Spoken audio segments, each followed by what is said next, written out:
हरे कृष्णा दोस्तों, श्री शिवाय नमस्तुभ्यम। भक्तों, सावन का महीना चल रहा है। इस महीने में अगर आपने ये कथा नहीं सुनी तो आपका सावन का महीना शायद अधूरा रह जाए।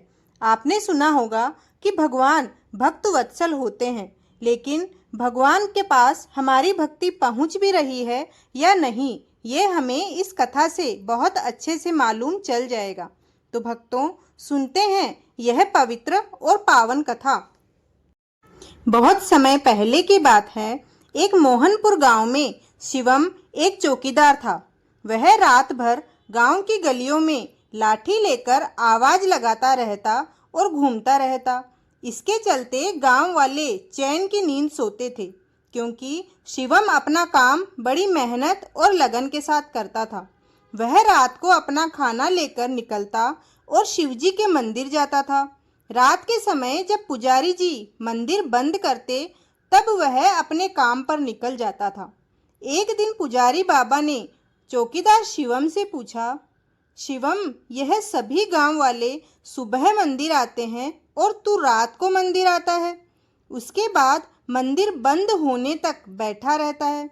शिवम बोला, पंडित बाबा, जब तक मैं भगवान के दर्शन नहीं कर लेता, मैं अपने काम पर नहीं जा सकता। दूसरा कारण यह है कि जब तक भगवान बैठे रहते हैं, मुझे गांव की चिंता नहीं है। जब ये भगवान सो जाते हैं, तब मैं गांव की रखवाली करने निकलता हूँ। पुजारी बाबा बोले, शिवम, तुम्हें इतना विश्वास है भगवान भोलेनाथ पर? तब शिवम बोला, हाँ पंडित जी, मेरा विश्वास अटूट है। इसी तरह समय बीत रहा था। एक दिन की बात है कि मंदिर में एक सेठ जी आए और पुजारी से बोले, पंडित जी, मेरे कोई संतान नहीं है। मेरे घर में अन्न धन की कोई कमी नहीं है, लेकिन संतान सुख नहीं होने के कारण मैं बहुत परेशान और दुखी रहता हूँ। मैं भगवान भोलेनाथ की पूजा कराना चाहता हूँ। कृपया आप मुझे मार्गदर्शन दें।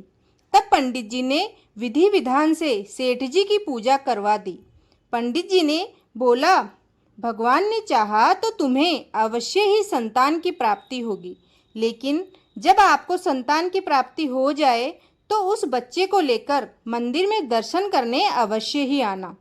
1 साल बाद सेठ जी के घर बेटा पैदा होता है। वे अपनी पत्नी और बच्चे के साथ मंदिर पहुंच जाते हैं। सेठ जी पंडित जी से बोलते हैं, भोले बाबा ने मेरी पुकार सुन ली है पंडित जी, और आपकी बात मानकर मैं अपने बच्चे को लेकर यहाँ भगवान के दर्शन करने आया हूँ और भगवान का शुक्रिया अदा करना चाहता हूँ। यह सुनकर पंडित जी बहुत खुश होते हैं। उसके बाद सेठ जी कहते हैं, पंडित जी, मैंने मन्नत मानी थी कि अगर मुझे संतान सुख मिलेगा तो मैं सोने के शिवलिंग बनाकर इस मंदिर में स्थापित करूँगा। तो पंडित जी, मैं इस शिवलिंग की जगह सोने का शिवलिंग स्थापित करना चाहता हूँ। पंडित जी बोले, सेठ जी, आप यह क्या कह रहे हैं? सेठ जी, यह शिवलिंग बहुत पुराना है, हम इसे हटा नहीं सकते, और यह हमारी श्रद्धा का भी संकेत है।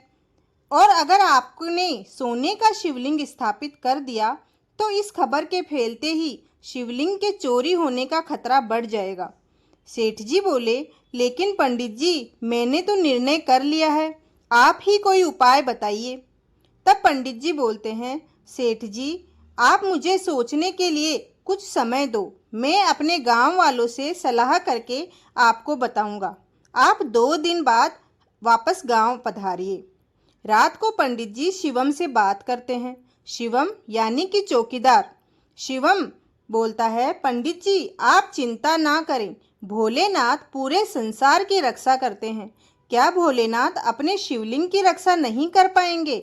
आप एक काम कीजिए, सेठ जी से कहिए इस शिवलिंग को ही सोने से मढ़वा दे। इससे यह शिवलिंग सोने का दिखने लगेगा और इसे हटाना भी नहीं पड़ेगा। पंडित जी बोले, शिवम, तुम्हारा विचार तो ठीक है, लेकिन चोरों की नज़र में तो यह सोने का शिवलिंग होगा, उन्हें थोड़ी पता होगा कि यह पत्थर का है। शिवम बोलता है, पंडित जी, आप उसकी चिंता मत कीजिए, सब भोलेनाथ पर छोड़ दीजिए, सब उन्हीं की दया है, उन्हीं की माया है। पंडित जी, सोचते हैं शिवम ठीक ही कह रहा है। उसने कुछ गांव वालों से पूछा तो गांव वालों ने भी यही सलाह दी। पंडित जी ने अगले दिन सेठ जी को सब बता दिया। सेठ जी ने शिवलिंग पर सोना लगाने का काम शुरू करवा दिया। कुछ ही महीनों में शिवलिंग सोने जैसा हो गया और पूरा का पूरा सोने जैसा दिखने लग गया। एक दिन पंडित जी शिवम को बुलाते हैं। पंडित जी बोलते हैं, शिवम, तुम्हारी बात मानकर मैंने सेठ जी से शिवलिंग पर सोना तो मढ़वा दिया, लेकिन रात में इसकी रखवाली तुम्हारे जिम्मे है। शिवम बोलता है, पंडित जी, वैसे तो मेरे रहते पूरे गांव में चोरी नहीं हो सकती, लेकिन फिर भी मैं मंदिर का विशेष ध्यान रखूंगा। एक दिन रात को शिवम मंदिर के पास से गुजर रहा था तो उसने देखा मंदिर के द्वार खुले हैं और एक आदमी शिवलिंग के पास कंबल ओढ़कर बैठा है। शिवम उसके पास पहुंचा और उससे पूछा, तुम कौन हो और मंदिर का द्वार कैसे खोला? क्या तुम कोई चोर हो और ये शिवलिंग चुराने आए हो? आदमी बोला, नहीं नहीं, मैं चोर नहीं हूँ, लेकिन मैं तो यह सोना हटाना चाहती हूँ। यह सोना हटाना चाहता हूँ, तुम इस सोने को ले जाओ।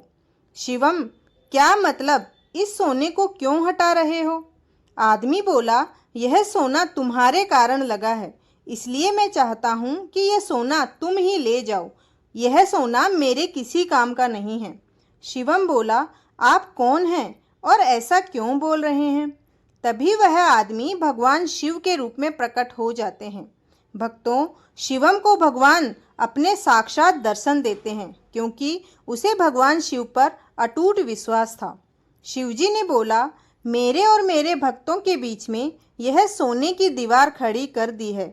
मेरे भक्त जो भी श्रद्धा से अर्पण करते थे, वे इस सोने पर ही रह जाता है, मुझ तक नहीं पहुंच पाता, और न मेरे भक्त मेरा दर्शन कर पा रहे हैं। शिवम यह सुनकर भगवान के पैरों में गिर जाता है। शिवम बोलता है, प्रभु, मुझे माफ़ कर दीजिए, मैं अज्ञानी समझ नहीं पाया कि आप तक जल भी नहीं चढ़ा पाया। मैं अभी इसी सोने को हटा देता हूँ भगवान, लेकिन मैं फिर भी बहुत खुश हूँ कि मेरी इसी गलती के कारण आपने मुझे दर्शन दिया। यह कहकर शिवम उस सोने को हटा देता है। भगवान शिव उसे आशीर्वाद देकर अंतर ध्यान हो जाते हैं।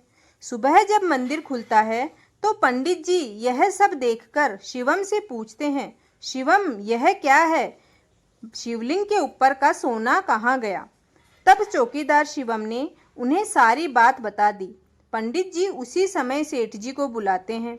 सेठ बोलता है, भगवान, मुझे माफ़ कर दीजिए, मुझसे बहुत बड़ी भूल हो गई। अपनी जिद के कारण मैंने आपकी पूजा में बाधा डाली। उस दिन से मंदिर में पहले की तरह पूजा होने लगी। सेठ जी ने वह सोना गरीबों में दान कर दिया। भक्तों, प्रेम से बोलिए, भोलेनाथ भगवान की जय। अगर आपको ये कहानी पसंद आई है तो चैनल को ज़रूर सब्सक्राइब करें, लाइक करें और कमेंट में भगवान शिव की जयकार करना ना भूलें। धन्यवाद।